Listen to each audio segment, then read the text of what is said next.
le musée des Hospitalières, c'est un peu comme remonter dans le temps.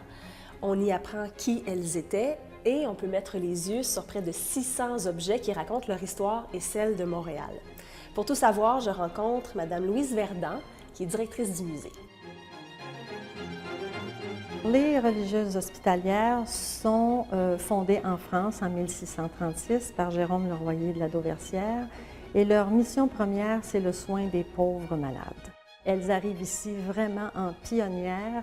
Elles ont connu de très grandes difficultés avec évidemment le froid et les conditions très inhospitalières au départ. Mais elles sont persévérantes, courageuses, déterminées et leur mission, c'est vraiment de soigner les malades. Ces hospitalières-là vont travailler ici tout au long de leur vie. Elles vont mourir, soit deux d'entre elles vers la fin de la soixantaine, une à l'âge de 81 ans.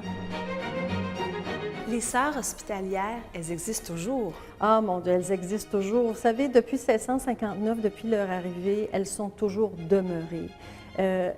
Malgré les grandes difficultés, elles ont poursuivi leur travail auprès des malades, auprès des femmes en difficulté. Elles travaillent aussi en pastoral, en l'accompagnement spirituel. Elles accompagnent également les familles de patients qui seraient hospitalisés. Elles ont un lieu pour accueillir ces familles-là.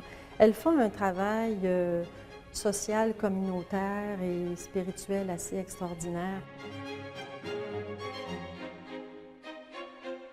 Qu'est-ce que vous présentez ici au musée? Il y a des expositions temporaires, d'autres permanentes et d'autres activités? Oui, on a l'exposition permanente qui nous raconte 350 ans d'histoire, donc des origines de la ville. On parle de, disons, 1642 et on se rend jusqu'en 1970.